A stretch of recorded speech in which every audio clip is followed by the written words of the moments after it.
implementación de diversas políticas regionales para el tema de la facilitación de la migración, o sea, en el ámbito de la circulación, de la seguridad documentaria, en el ámbito de lo que es convenio de seguridad social, convenio de migración laboral, en el ámbito de lo que es convenios sobre trata de personas, en el ámbito de lo que es convenios marco de migración, en fin. Todo eso es el aporte en el diseño de políticas que nosotros hacemos, lo venimos haciendo, para una mejor inserción y más rápida de nuestros migrantes. Pero también hay otros programas que tienen que ver de acompañamiento a nuestros nacionales y apoyo en el ámbito de lo que es salud, educación, que nosotros debemos implementar y lo estamos queriendo hacer. Temas como, por ejemplo, que a uno a veces ni siquiera se le ocurre pensar, que nosotros ya lo estamos trabajando. Digamos, ¿qué pasa con el tema del desarraigo en la migración? ¿Qué pasa con la gran cantidad de familias que se deshacen y que los padres no responden en el pago de alimentos a sus familias? ¿Qué pasa con eso? Hay tantos exhortos que van a los consulados por el tema de alimentos. Bueno, ¿qué pasa con eso?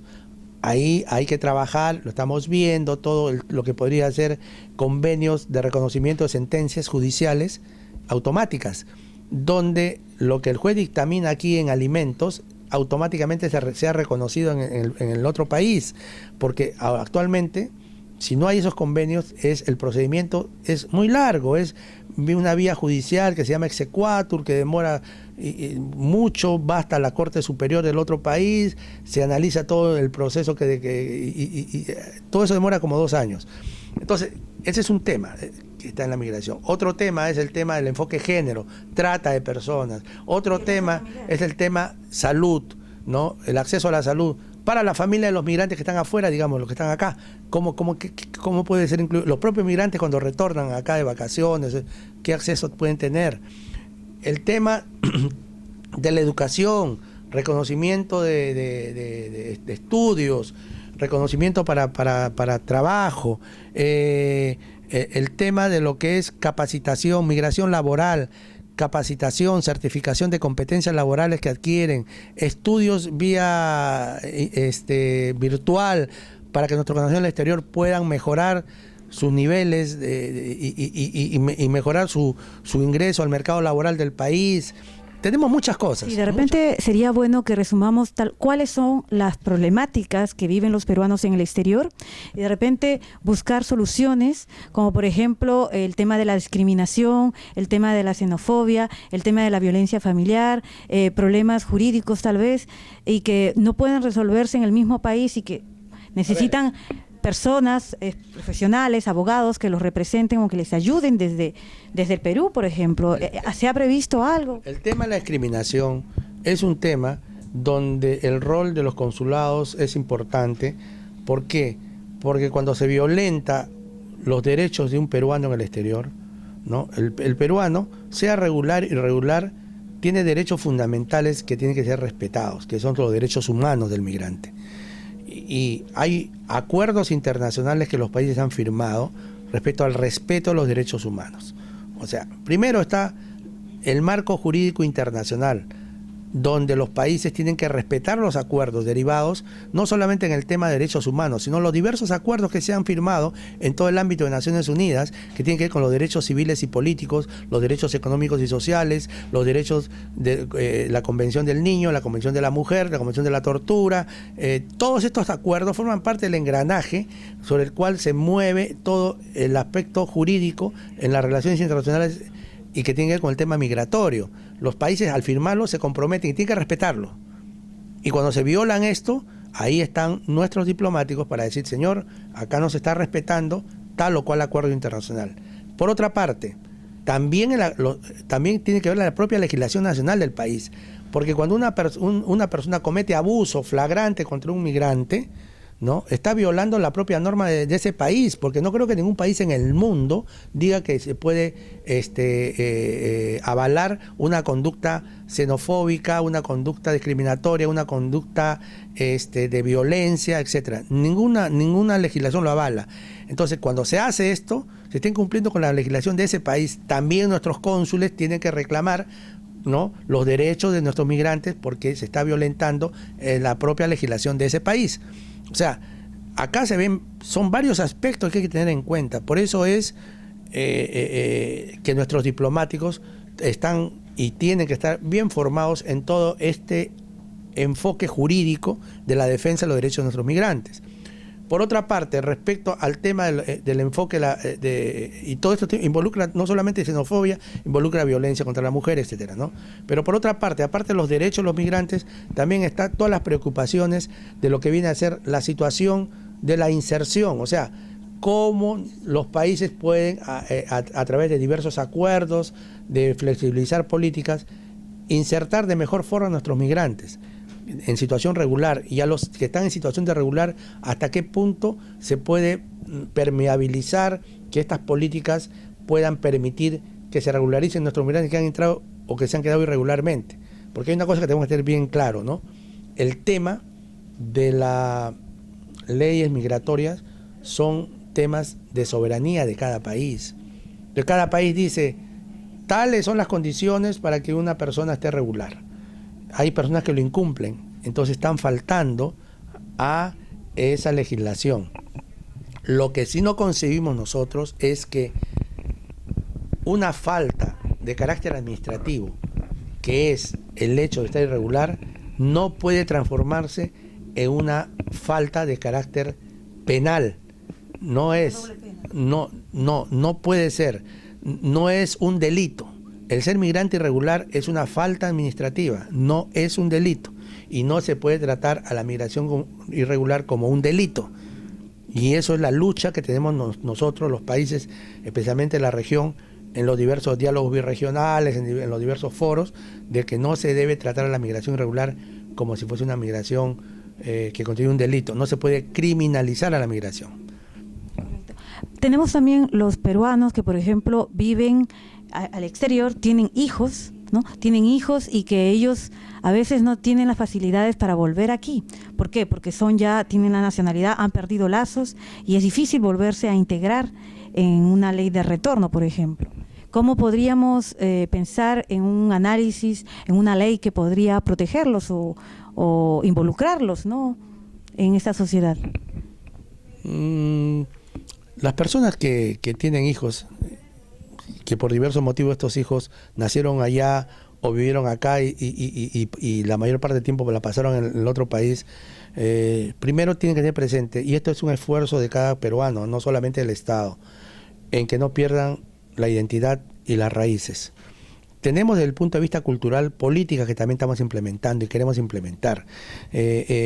Hay ya programas de vinculación que la Cancillería maneja. Por ejemplo, nadie se ha enterado y lo hemos sacado hace tiempo y no se han enterado porque de repente lo saben y no se preocupan. Hay un convenio de la Cancillería con el Colegio Almirante Guise, ¿no? Primero hay un convenio que es para estudiar de manera integral y tienen título oficial los estudios que se hacen por vía virtual. Bueno, tiene un costo. No todos los migrantes acceden a esto porque ya tienen a sus hijos matriculados en colegios allá y esto sería un doble costo de repente, ¿no? Bueno, perfecto. Pero hay otro programa muy interesante que es con un costo social muy bajo. Creo que me parece que son $70 al año, ¿no? Y te enseñan 2 cursos guiados, monitoreados de manera virtual. Geografía del Perú e historia. Entonces, cualquier migrante que quiere que su hijo no se desarraigue, que no se desvincule, que no pierda su identidad, pone a sus hijos. Entonces, es un deber del padre peruano querer mantener la identidad con sus propios hijos. Porque es muy fácil esta visión, desgraciadamente. Muchas veces hay padres que no le inculcan eso a sus hijos. Sus hijos viven en una sociedad normalmente más desarrollada que el Perú, porque la migración es hacia países más desarrollados normalmente. Entonces, y en estas sociedades de mayor desarrollo, de repente impactan al hijo de una forma donde compara el hijo a esa sociedad con el Perú. Entonces, como Perú es un país que está en vía de desarrollo, como el Perú es un país, como muchos los países de desarrollo, que tiene muchos problemas socioeconómicos, y de repente en esa sociedad no lo es tanto, el nivel de la modernidad, de confort es mayor, etcétera, etcétera, a pesar de que ellos no lo pueden estar viviendo, de repente su situación es precaria, pero están en el marco de esa sociedad, piensan de repente porque no han reforzado su vínculo de identidad, de que es mejor optar por identificarse con ese país que con el suyo. Cuando el tema de la identidad no es porque el Perú sea el país más desarrollado del mundo, el que ha progresado más en el mundo. El tema de la identidad tiene que ver con valores de carácter culturales, históricos, de identidad. Uno es peruano porque se siente orgulloso del pasado del Perú, de su historia, de su cultura, de su gente, de su gastronomía, etcétera, etcétera, por muchos motivos. Y no porque precisamente le vaya solamente muy bien económicamente.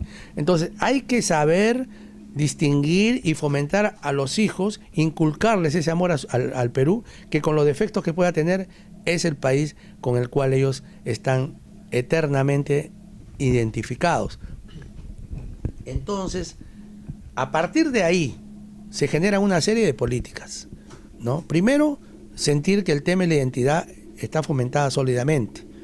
Le estoy dando un ejemplo ahorita de un programa que puede dictar cursos para que estos conozcan la realidad peruana. Hay otra serie de vinculaciones que nosotros vamos a potenciar, las queremos potenciar. Y esto tiene que ver mucho con un tema de organización de la propia comunidad. Si nosotros sacamos las tradiciones de Perú a través del Señor de los Milagros, estamos de alguna forma impactando no solamente en la propia comunidad mayor, sino en los hijos de ellos. Si nosotros sacamos en los 28 de julio festividades, si nosotros de homenaje al Perú, estamos inculcando civismo a los hijos de los migrantes, ¿no? Algo que ellos les tiene que nacer. Si nosotros inculcamos el hecho de la propia gastronomía, entonces la gastronomía forma parte de la cultura peruana, no es una cosa aislada. Entonces es un tema de identidad, eso hay que fomentarlo también. Entonces todo ese gran potencial que afortunadamente como país tenemos, ¿no? Afortunadamente, porque uno a su país lo debe querer teniendo o no teniendo potencial. Afortunadamente nosotros lo tenemos un potencial cultural enorme, pues entonces con mayor razón debemos fomentarle eso. Y nosotros, como Cancillería, como política de exterior, fomentamos y amparamos, divulgamos toda y cualquier programa que tienda a eso. Y eso es lo que estamos haciendo. ¿Existe un presupuesto justamente para apoyar esta ley o esta iniciativa del Consejo de Consulta en el Exterior? No hay, o sea, si te refieres al tema de presupuestal, los consejos de consulta no tienen presupuesto en su creación. Primero, ¿Se ha pensado no, porque primero que no son funcionarios del Estado, por lo tanto no pueden estar remunerados. Entonces, y el Estado ya tiene problemas inclusive. ¿Cómo para el consulado? Para los consulados que, por ejemplo, hacen actividades en favor de... Las actividades hay un presupuesto que no voy a negar que es escaso, pero yo repito, mi propia experiencia como cónsul general, la experiencia de muchos colegas hace que con lo poco que uno puede disponer en los consulados y con lo mucho que tiene a través de toda la comunidad, de apoyo que tienen de las asociaciones, de los clubes, de los consejos de consulta, mucho se puede hacer.